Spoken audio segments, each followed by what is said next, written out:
Seigneur. Éternel est ton nom, Adonai. Adonai, le Dieu créateur. L'univers est dans ta main, Seigneur. Éternel est ton nom, Adonai. Je voudrais que tu gardes cette position que tu as prise et que tu confesses les paroles de ce chant. C'est quelques paroles avec nous. Je sais que ce chant est peut-être nouveau pour toi ou tu ne le connais pas.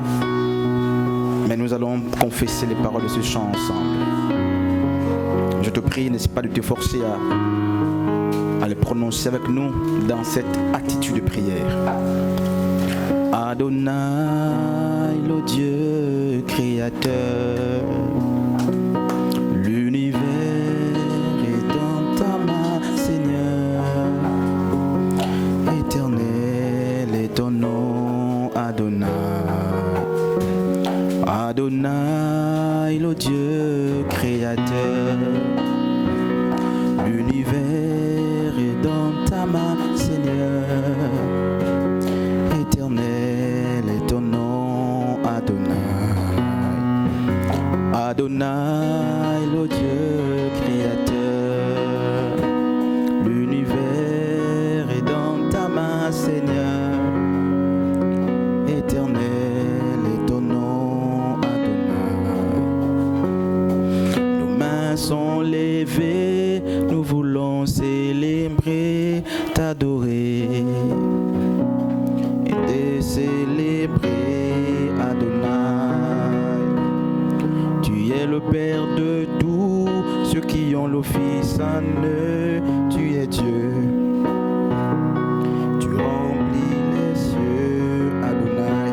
Je voudrais qu'on acclame pour nous-mêmes. Je crois que c'est un exercice un peu compliqué, très complexe.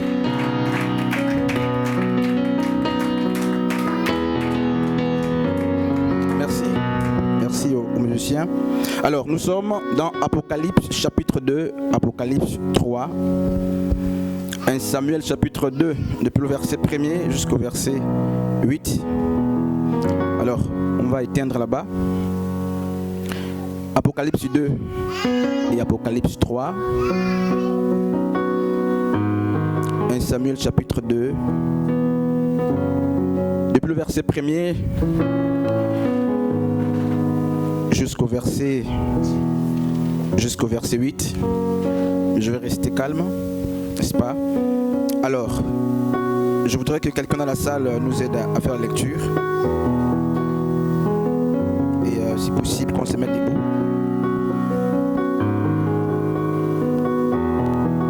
Je ne sais pas s'il y a quelqu'un qui peut nous aider pour la lecture, juste la lecture. Oui, homme de Dieu. Je ne sais pas s'il y a un micro disposé. Apocalypse chapitre 2, Apocalypse 3. Mais je voudrais simplement qu'on lise 1 Samuel chapitre 2 depuis le verset 1er jusqu'à 8. Et l'autre texte, nous allons le commenter pendant l'enseignement. 1 Samuel 2.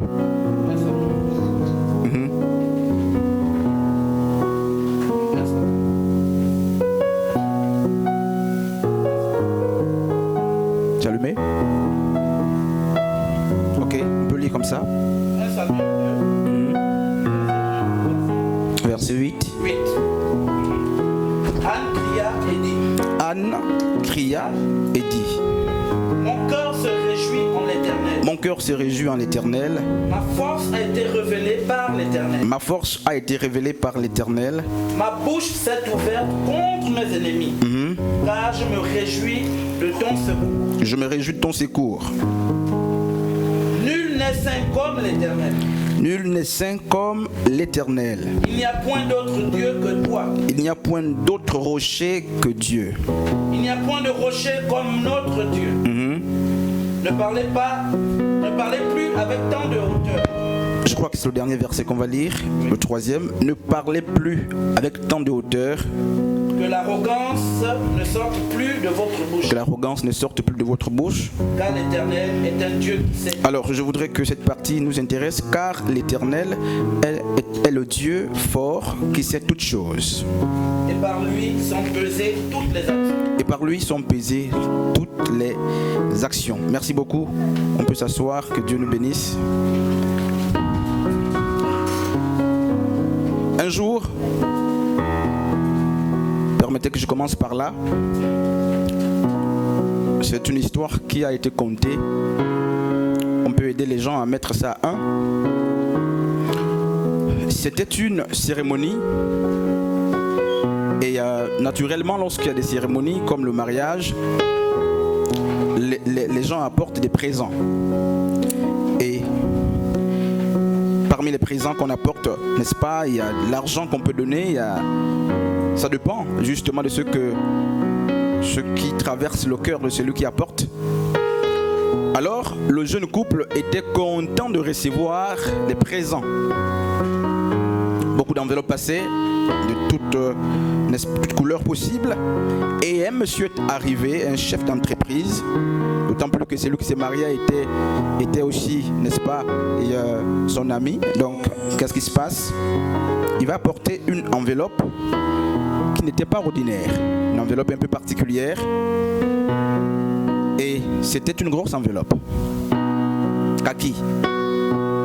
Et lorsque celui qui se mariait a vu l'enveloppe, qu'est-ce qu'il a fait? Il a dit, apportez-moi cette enveloppe. Il a pris l'enveloppe et il a mis l'enveloppe à côté. Parce que c'était tellement gros, l'enveloppe. C'était tellement, grosse cette enveloppe, c'était rempli. Et lui, il a dit, priez pour le reste d'enveloppe avec vous. Je ne sais pas ce qui se passe avec la régie, ce micro déconne. Et lui-même va prendre ce que l'autre a amené, il va mettre à ses côtés, il va prier pour ça. Pendant justement la cérémonie, alors il va commencer à murmurer aux oreilles de sa femme. Est-ce que tu connais un endroit où on vend un grand terrain? Est-ce que tu as une connaissance qui vend un grand terrain? Est-ce qu'il nous est avantageux après le mariage? Il faut qu'on aille acheter le terrain. Amen. Et ils vont mettre l'enveloppe à côté. Alors, à la fin justement de la cérémonie, ils vont ouvrir l'enveloppe. Alors, il y avait peut-être 15 000 dedans. Et le reste, c'était les calendriers, les photos. Photos du monsieur, des souvenirs. Ce micro me gêne, je ne sais pas si je peux avoir un autre. Je ne sais pas pourquoi je raconte cette histoire, mais je ne sais pas si vous comprenez pourquoi je raconte cette histoire. Sœur Gaïla, est-ce que tu comprends l'histoire? Très souvent, nous sommes saisis par les apparences. Parce que l'enveloppe était tellement grosse, le monsieur se dit c'était beaucoup d'argent et beaucoup de millions. Ce n'était pas le cas. Amen. Tous les projets sont passés à l'eau. Lorsque nous lisons justement 1 Samuel 2 à partir du verset 1er jusqu'à 8 de la lecture de l'homme de Dieu, nous avons compris que Anne a prié. Anne prie et à la tombée des rideaux justement de sa prière, elle va dire une chose très importante. Nous sommes au verset 3e, à la fin justement. Il dit, car l'Éternel est le Dieu fort qui sait toutes choses et c'est par lui que les actions des hommes sont pesées. Amen. Dans Apocalypse chapitre 2, à partir du verset 1er, Apocalypse 3, Jean, justement en prison sur l'île de Patmos, au soir de la vie de Christ, quelques jours après le départ de Christ, plus de 30 ans après, Jean va recevoir de l'ange de Dieu une vision qui concernait cette église de la Turquie moderne actuelle, donc de l'Asie mineure. Il était question, n'est-ce pas, de la lettre qui s'adressait à l'église d'Éphèse, à l'église de Smyrne, à l'église de Pergame, de Thyatire, de Sardes, de Philadelphie et j'en passe.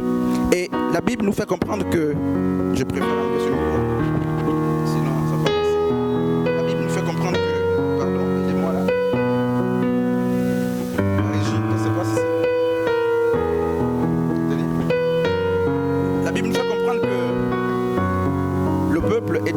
connaissance et il lui fallait une prédication, n'est-ce pas, pour le remonter.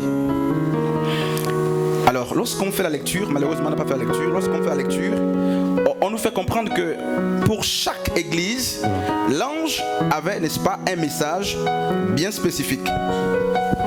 On va lire une petite portion des Écritures. Apocalypse chapitre 2, le verset 1er. Écrit à l'ange de l'église qui est à Éphèse. Voici ce que dit celui qui tient, n'est-ce pas, les 7 étoiles. Je vais partir plus loin. Le verset 2, il dit quoi? Je connais ta conduite. Lorsque nous allons, n'est-ce pas, au verset 8, vers la fin, la Bible dit, pardon, au verset 7, écrit à l'ange de l'église de Smyrne. Le verset 9, il dit, je connais ta détresse et ta pauvreté. Le verset 11, n'est-ce pas la dernière partie, à l'église de Pergame. 12, à l'ange de l'église qui est à Pergame. 13, je sais où tu habites, je sais où tu demeures. Bref, chaque église a reçu une convocation, une note particulière en fonction de ses œuvres, en fonction de sa conduite. Comme nous aussi, la parole sort et chacun recevra en fonction justement de ses œuvres. Naturellement, lorsqu'on parle des œuvres, à quoi est-ce qu'on fait allusion? On fait allusion à notre conduite, on fait allusion à notre comportement, on fait allusion à notre manière de vivre, notre manière de faire. Et qu'est-ce qui se passe? Au moins 5 fois sur 7, l'ange ou Dieu a dit par l'ange, en parlant à ces églises, il dit, je connais tes œuvres. Je connais tes œuvres. Aussi bonnes ou mauvaises peuvent-elles être? Dieu dit, je connais tes œuvres. Je sais qu'on se pose autant de questions, où est-ce que nous sommes en train d'aller? Et je voudrais te faire comprendre que notre Dieu est un Dieu qui a la connaissance, une grande connaissance. Et il n'a pas dit à ces églises, je vois vos efforts, il n'a pas dit, je vois comment vous confessez, mais il dit, je connais vos œuvres. Parce que les œuvres ou nos actions sont très importantes. Dieu considère nos œuvres. Dieu accorde une place très importante à nos actions, à nos œuvres. Et Anne, dans sa prière, va dire, tu es le Dieu qui pèse toutes choses. Tu es le Dieu qui mesure toutes choses. Tu as la balance qu'il faut pour donner du crédit ou non à une action, aussi bonne ou mauvaise soit-elle.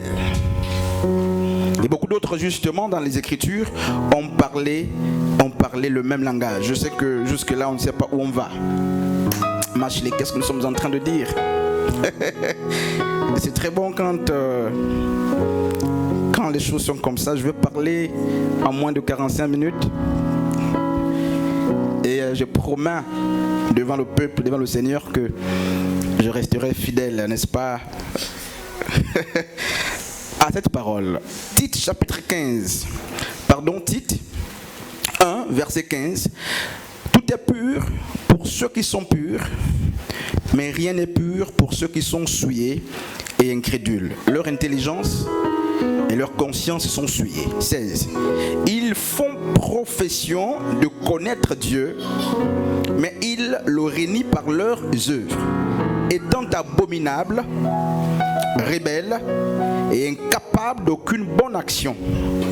Alors, Paul écrit à un de ses fils, il va dire que dans l'église de cette époque, justement, où Tite était aussi un des pères, Paul dit ceci dans la lettre. C'est une lettre, n'est-ce pas, pastorale. Donc ça s'adresse à un pasteur. Il dit, il y a au milieu de vous plusieurs personnes qui font profession, n'est-ce pas, de la foi. Ils font profession de connaître Dieu. C'est que leur tunique, leur habillement, leur prière, leur confession conduisent les gens à croire qu'ils connaissent Dieu.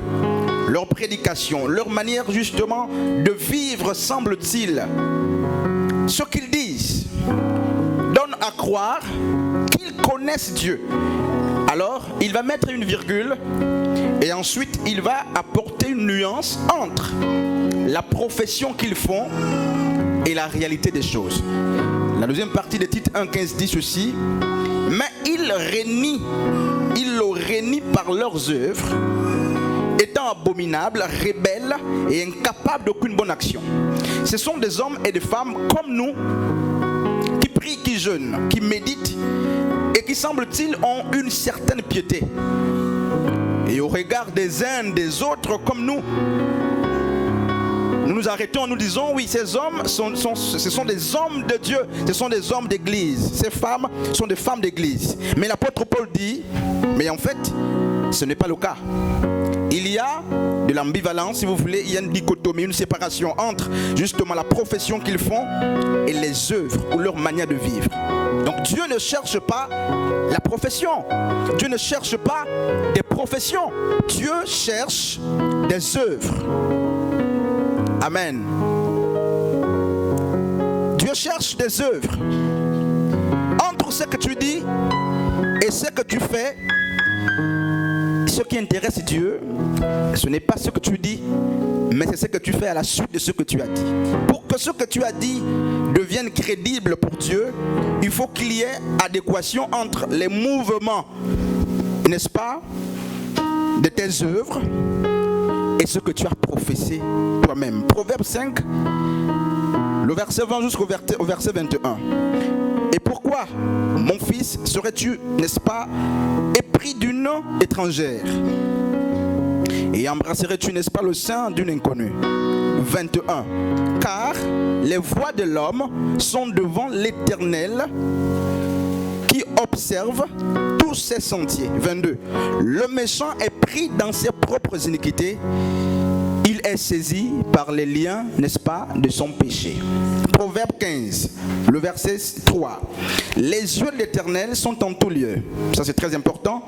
Observant les méchants et les bons. Les yeux de l'Éternel sont en tout lieu, observant les méchants et les bons. Lorsqu'on lit justement ces deux passages de Proverbes, il semble que Dieu sait ce que l'on fait et ce que l'on ne fait pas. Peu importe, n'est-ce pas, les actions qu'on pose. Ensuite, Dieu sait ce que tu es et ce que tu n'es pas. Dieu sait ce que tu fais et ce que tu ne fais pas. Il sait ce que tu es et ce que tu n'es pas. Mais en fait, si on doit prendre ces deux passages pour les jumeler, Dieu te connaît mieux que quiconque, il connaît ta vie. Il est mieux informé que toi-même de ce que tu es. Amen. Personne ne peut donc faire passer ses œuvres pour ce qu'elles ne sont pas devant Dieu. Je vais finir quelque part. J'ai promis de parler à moins de 45 minutes. Donc personne, lorsqu'il pose ses œuvres, que personne ne se dise Dieu n'est pas informé. Nos œuvres ou nos actions, n'est-ce pas, sont pour Dieu une très grande responsabilité. Notre manière de vivre, n'est-ce pas, nous responsabilise ou nous déresponsabilise devant la personne de Dieu. C'est pourquoi, hommes de Dieu, femmes de Dieu, faisons attention, n'est-ce pas, à nos œuvres. J'aimerais faire quelques affirmations, 3 ou 4 affirmations, avant, n'est-ce pas, de voir la chute de la prédication. Première affirmation. Ce que tu dois retenir, c'est que même quand tu ne reçois pas, n'est-ce pas, les honneurs d'un homme, lorsque tu poses des actions, même quand les hommes, n'est-ce pas, n'ont pas les regards fixés vers toi, il faut que tu saches que Dieu connaît tes œuvres. Parce qu'il y a des gens qui posent, n'est-ce pas, je vais prendre ce micro là, qui posent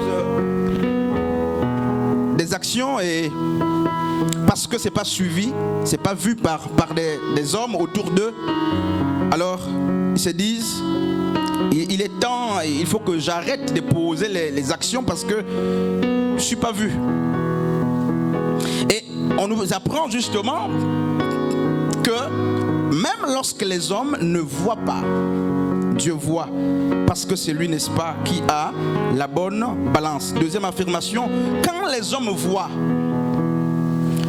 sache aussi que Dieu voit et tu comprennes que Dieu voit mieux que les hommes, et même lorsque les hommes cessent de voir, Dieu continue de voir. Qu'est-ce que je dis même? Une autre affirmation, quand il arrive que les hommes ne voient pas, parce qu'il y a des hommes même qui refusent de voir.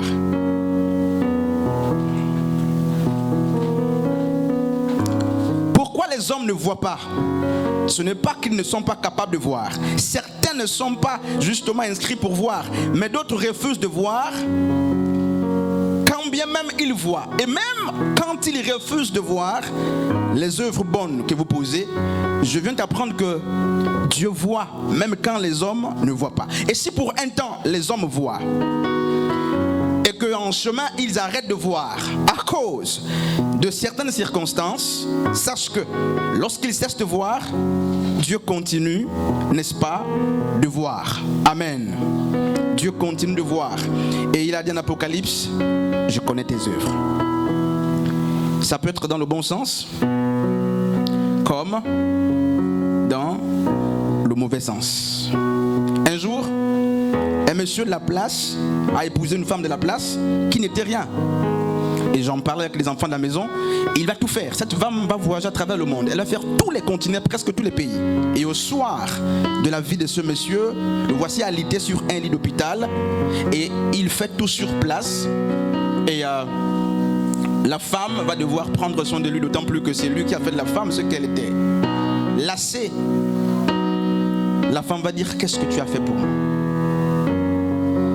N'est-ce pas? Et le monsieur est mort sur l'hôpital, très avancé, à cause des paroles de la femme. Qu'est-ce que tu as déjà fait pour moi? Alors que c'est grâce à cet homme que cette femme a connu le monde entier. Frères et sœurs, alors je vais chuter quelque part là. Mais avant, je voudrais que tu prennes ta Bible. Dans Jean chapitre 1er, je voudrais que tout le monde regarde ce passage. Ceux qui n'ont pas de Bible, s'il vous plaît, prenez des Bibles et donnez-leur. Jean chapitre 1er, le verset 45, n'est-ce pas, jusqu'à 48. Alors, c'est l'histoire de Nathanaël sous le figuier. Et Philippe est aussi à côté.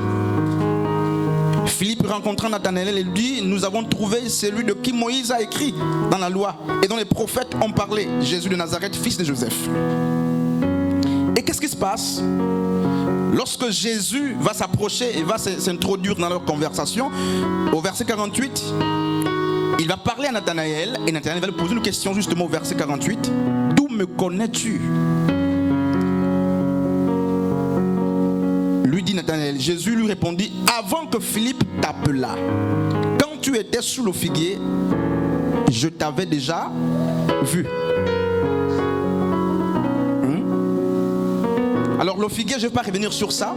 Le figuier est un arbre d'étude, mais chez les Juifs, très souvent, lorsqu'il fallait faire les trafics, ça se passait sous les arbres. Naturellement, sous les arbres, on faisait tout. Merci Seigneur de me siffler quelque chose, je garde ça à l'esprit. On va revenir sur ça tout à l'heure. Et sous le figuier, ceux qui vendaient les pigeons volés allaient sous le figuier de temps en temps, sous les arbres. Ils partaient trafiquer sous les arbres. Et très souvent, on attrapait les voleurs, les criminels sous les arbres. C'était donc un lieu de tout. Certains allaient sous le figuier pour la méditation. C'est aussi un arbre, n'est-ce pas, de méditation, mais d'autres allaient pour le trafic. Et qu'est-ce qui se passe? Jésus, justement, aperçoit Nathanaël avant même que la personne de Philippe ne parle de Christ à la personne de Nathanaël. Et Jésus va dire à Nathanaël, tu es un homme pieux en qui on trouve la justice. Et Nathanaël va dire justement, d'où me connais-tu? Et Christ va lui dire, avant que Philippe t'appelât, quand tu étais sous le figuier, je t'avais vu. Mais en fait, qu'est-ce que je dis? Sous le figuier, on faisait tout. On vendait, comme je disais, les pigeons. On volait, les voleurs trafiquaient là. Et les gens puis aussi allaient pour du repos. Parce que le figuier a l'ombrage. Mais quand Jésus dit sous le figuier, avant que Philippe étape-là, je t'avais vu, qu'est-ce qu'il voulait dire? Mais en fait, c'est ce qui constitue le premier point justement de notre message, les préjugés des hommes. Jésus était en train de dire quoi à Nathanaël? L'arbre sur lequel tu te trouves là est un arbre de tout et de rien. Il y a des voleurs qu'on attrape là, des menteurs qu'on attrape là, des trafiquants qu'on attrape là. Mais moi je t'ai vu depuis. Parce qu'au milieu des préjugés des hommes, Christ, n'est-ce pas, dit à Nathanaël, toi tu n'es pas ce que les autres font, tu ne le fais pas. Je t'ai vu depuis. Et ce que tu es, ce n'est pas seulement aujourd'hui que tu as commencé à l'être, tu l'es depuis longtemps. Dieu, n'est-ce pas, nous connaît même au milieu des préjugés des hommes. Lorsque les hommes se lèveront pour tenir un discours unique, pour vous noircir, pensant que vous êtes aussi sous le figuier, certainement en train de faire le trafic, je suis venu te dire que Christ dit qu'il te connaît. Amen. Ça va être difficile à avaler, mais je sais que tu vas comprendre quelque chose vers la fin là-bas. Il te connaît et il sait que tu n'es pas en train de vendre. Il sait que tu es en train de faire autre chose. Alléluia. Et je sais que si, voilà ce que Dieu m'a sifflé tout à l'heure. Merci Père. Je n'ai pas envie de perdre ça, il faut que je donne ça, sinon je perds ça. Ici, là, et ici, là-bas aussi, il y a justement des personnes qui sont réparties dans Genèse, chapitre 1er, chapitre 2. Parce que nous sommes ici, et il y a des gens qui sont répartis dans Genèse au jour de la création de l'Éden, tout ça. Et l'épisode de l'Éden nous raconte que Adam et Ève pêchent pour faire l'économie des détails, et ils vont prendre des figues, des feuilles de figues, le figuier justement, pour couvrir leur nudité. Père, merci, je te rends grâce. Vous voyez ce que Dieu me siffle? Pour justifier leurs œuvres, pour cacher, pour justifier leurs actions, aussi bonnes ou mauvaises soient-elles. Mais en fait, à première vue, il semble que l'action d'Adam et Ève était une très belle action. Mais il y a quelque chose. Parce que nous avons Adam et Ève qui ont les feuilles de figuier, du figuier pour se couvrir. Et nous avons Dieu qui propose la peau de l'agneau pour se couvrir. Mais les deux choses couvrent la nudité. Mais il y a un problème. Parce que les frères et les sœurs qui parlent le même langage qu'Adam et Ève oublient un fait très important. Merci Père. Parce que le soleil fait sécher les feuilles du figuier. Sur Gaïla. Quand le soleil apparaît là, les feuilles du figuier doivent sécher. Et les feuilles qui ont séché meurent très vite.